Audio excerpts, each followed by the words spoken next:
মাগফিরা মানে ক্ষমা। মাগফিরা মানে কি? ক্ষমা। আপনাদের লাগবে? কার কার লাগবে দেখি? সবার লাগবে, কারণ আমাদের পাপের কোনো শেষ নাই, ঠিক কিনা? যার পাপ আছে তার ক্ষমার দরকার আছে না নাই? পৃথিবী না জানুক আমি তো জানি, আমি কি পাপ করেছি হায়।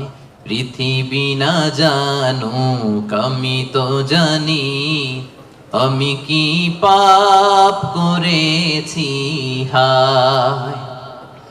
আমার পাপের করলে বিচার, বাঁচার আমার নাই উপায়। দয়াময় প্রভু মাফ করো আমায়, মাফ করো আমায়। পড়েন আমিন। পৃথিবীর কেউ জানে না আমার পাপের খবর, জানে কে? দরজা বন্ধ করে জানালা আটকায় দিয়ে পাপ করছেন, পৃথিবীর কেউ দেখে নাই, দেখছে কে? এজন্য ক্ষমার দরকার আছে না নাই? এজন্য কোন বিশ্বাসীর সাথে অহংকার এটা খাটে না। আমরা বিনয়ী হব, হাঁটার সময় বিনয়ী, কথা বলার সময় বিনয়ী। রাজি আছেন? এজন্য রব্বুল আলামিন বলেন, ওয়া ইবাদুর রাহমানিল্লাযীনা ইয়ামশুনা আলাল আরদি হাওনা ওয়া ইযা খাতাবাহুমুল জাহিলুনা ক্বালু সালামা। রহমানের বান্দারা বিনয়ী হয়। রাস্তা দিয়ে রহমানের বান্দারা যখন হাঁটে, ভদ্রতার সাথে হাঁটে, নম্রতার সাথে হাঁটে, বিনয়ের সাথে হাঁটে। কেউ ঝগড়া করতে আসলে ঝগড়ায় না জড়িয়ে এসে তারে সালাম দিয়ে দেয়। কি দেয়? অনেকে আছে দেখবেন, আপনি ঝগড়া করতে চান না, এরপরও সে তর্ক করে। আছে না নাই? আলহামদুলিল্লাহ, ইপোতে এরকম কেউ নাই। ফেসবুকে এখন তো সোশ্যাল মিডিয়ার যুগ, আপনি ভালো একটা কথা বলেছেন নাসিহাত পূর্ণ, দেখবেন ওইখানেও তর্ক করে। আছে না নাই? আপনি ওই তর্কের উত্তরে, খারাপ কথার উত্তরে আরো ভালো কথা বলছেন, এরপরও পায়ে পাড়া দিয়ে ঝগড়া করতে চায়। আছে না নাই? এদেরকে কি করবেন জানেন? কি দিবেন? ভাই সালাম, আমি বল তুই ঠিক। কি দিবেন? এটা হচ্ছে বিনয়ী বান্দাদের বৈশিষ্ট্য। বিনয়ী বান্দাদের খাশিঈন খাশিয়াতের দুইটা তাফসীর। এক তাফসীর হচ্ছে তারা বিনয়ী, তারা কখনো অহংকার করে না। দুই নাম্বার, খাশিঈনের অর্থ হলো যারা আল্লাহরে ভয় পায়। নামাজে যখন দাঁড়ায় দিন দুনিয়ার হুঁশ তার থাকে না, রুকুতে যখন চলে যায় দিন দুনিয়ার হুঁশ তার থাকে না, সেজদায় যখন বান্দা লুটিয়ে পড়ে দিন দুনিয়ার হুঁশ থাকে না। বান্দার হৃদয়ে তখন ভয় থাকে একজনের, তিনি কে? যাদের হৃদয়ে আছে আল্লাহর ভয়, তারা কবু পথ ভুলে যায় না। আল্লাহর প্রেম ছাড়া এই দুনিয়ায় কারো কাছে কোনো কিছু চায় না। আওয়াজ করে বলেন ঠিক কিনা? রাতের আধারে যারা সেজদাতে রয়, দু চোখের স্রোতে নদী যেন বয়। ছলনার হাছানি যতই আসুক পেছনে ফিরে সে তাকায় না। যাদের হৃদয়ে আছে আল্লাহর ভয়, তারা কবু পথ ভুলে যায় না।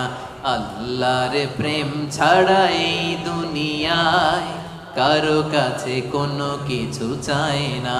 ঠিক কিনা? আমাদের হৃদয়ে আমরা ভয় লালন করি একজনের, তিনি কে? মানুষের মধ্যে, বিশ্বাসীদের মধ্যে সবচাইতে রব্বুল আলামিনকে বেশি ভয় করে হচ্ছে আলেমরা। ইন্নামা ইয়াখশাল্লাহা মিন ইবাদিহিল উলামা। যারা আল্লাহরে জানে বেশি, তারা আল্লাহরে মানে বেশি। ঠিক কিনা? এজন্য আল্লাহ তাআলার ভয় হৃদয়ে রাখার দরকার আছে না নাই? বিশ্বনবী বলেন, আমার ভাইরা, আন-নাযার সাহামুন মিন সিহামি ইবলিস। নজরটা হচ্ছে শয়তানের বিষ মাখানো তীরের মধ্যে থেকে একটা তীর। এই বিষ মাখানো তীর দিয়ে শয়তান আমাদেরকে কাবু করে ফেলে। এজন্য নজর দিলে ভেজাল আছে না নাই? প্রথম নজরে ক্ষমা। হাঁটতেছেন, যাচ্ছেন, চোখ পড়ে যাচ্ছে, নিচে তাকান। ওখানে বেগানা নারী যায়, নিচে তাকান। আপনি তাকাবেন না, তাকাবেন না। এক নজর ক্ষমা। অনেকে বলে এক নজর যেহেতু ক্ষমা, এক নজরে আধা ঘন্টা। না, এই কৌশল করা যাবে না। সকল কৌশলের বড় কৌশলী কে? আল্লাহ। এজন্য আপনি তাকাবেন না। নিচের দিকে তাকাবেন, চোখের হেফাজত করবেন। আন-নাজার সাহমুন মাসমুমুন মিন সিহামি ইবলিস। এই ইবলিসের এই ফাঁদে যেন আমরা পা না দেই, আমরা আমাদের নজর হেফাজত করব। রাজি আছেন সবাই? সবাই রাজি? 9 নাম্বার আমরা বুঝে গেলাম, সব শেষ। আয-যাকিরিন আল্লাহ কাসীরা ওয়া যাকিরাত, মানে আল্লাহকে অধিক স্মরণকারী নারী ও পুরুষ। আল্লাহকে বেশি স্মরণ করতে রাজি আছেন তো? খাওয়ার শুরুতে কি করবেন?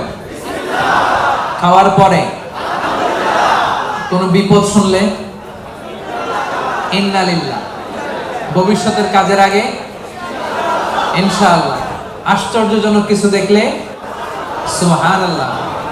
এবার আওয়াজ করে উত্তর দেন, খাওয়ার আগে, খাওয়ার পরে, বিপদের কিছু শুনলে, ভবিষ্যতের কিছু বলতে গেলে, আশ্চর্যজনক কিছু দেখলে। রাজি আছেন? এরাই হচ্ছে যাকিরিন আল্লাহ কাসীরা ওয়া যাকিরাত, যারা শয়নে স্বপনে সব সময় জপে কারে? জোরে বলেন, জপে কারে? এজন্য রব্বুল আলামিন বলেন, আল্লাযীনা ইয়াযকুরুনাল্লাহা কিয়ামান ওয়া কুউদান ওয়া আলা জুনুবিহিম। তারা হলো আমার ওই সমস্ত বান্দা যারা দাঁড়িয়ে দাঁড়িয়ে আমারে জপে, বসে বসে আমারে জপে, শুয়ে শুয়ে আমারে জপে, বাসের মধ্যে বসে আমারে জপে, ড্রাইভিং করার সময় আমারে জপে, ঘুমের আগে আমারে জপে, ঘুম থেকে উঠেও আমি আল্লাহরে জপে। ঠিক কি না? যাকিরিন আল্লাহ কাসীরা ওয়া যাকিরাত, বেশি বেশি আল্লাহর জিকির করতে হবে। রাজি আছেন? লাফায় লাফায় করবেন জিকির, হ্যাঁ? পারা যাবে? আপনি লাফ দিয়ে ওইদিকে, উনি এইদিকে, কয়েকজন আমার মাথার উপর আইসা, পারবেন না?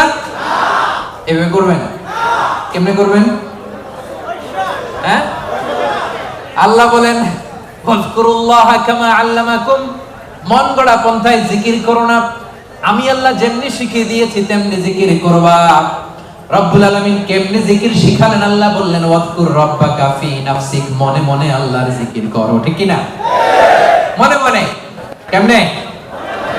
ওয়াজকুর রাব্বাকা ফি নাফসিক, মনে মনে করো। ওয়া তাদাররুআন, বিনীতভাবে করো, ভদ্রতার সাথে করো। ওয়া খীফা, অন্তরে ভয় রেখে। দুনাল জাহারি বিল কওল, মুখ দিয়ে বেশি চিল্লা ফাল্লা করো না। এইভাবে জিকির করলে কবুল করবে কে? তালিম, জিকিরের তালিম যখন হয় তখন আওয়াজ করে জিকির করা জায়েজ আছে, কিন্তু রেগুলার সব সময় জিকির হবে মনে মনে। রাজি আছেন নাকি লাফায় লাফায়া? লাফাবেন, ফালাবেন, আওয়াজ করবেন, ভদ্র ভাষায়, ভদ্র ভাষায় জিকিরগুলো করবেন। রাজি আছেন তো? জিকির করলে লাভ না লস? কান দুইটা খরগোশের কানের মতো খাড়া করে শুনেন, কি লাভ? আল্লাহ বলে, ফাইন যাকারনি ফি নাফসিহি যাকারতুহু ফি নাফসি, আমার বান্দা যদি মনে মনে আমারে ডাকে, আমি আমার বান্দারে মনে মনে ডাকি। সুবহানাল্লাহ। সুবহানাল্লাহ তো আছে। ফাইন যাকারনি ফি নাফসিহি যাকারতুহু ফি নাফসি, বান্দা যদি মনে মনে আমি আল্লাহর জিকির করে আমারে ডাকে, আমি আমার বান্দারে মনে মনে ডাকি। ওয়া ইন যাকারনি ফি মালাইন যাকারতুহু ফি মালাইন, বান্দা যদি সমাবেশ করে আমারে ডাকে, আমি ফেরেশতাদেরকে নিয়ে তার চেয়ে বড় সমাবেশ করে বান্দারে ডাকি।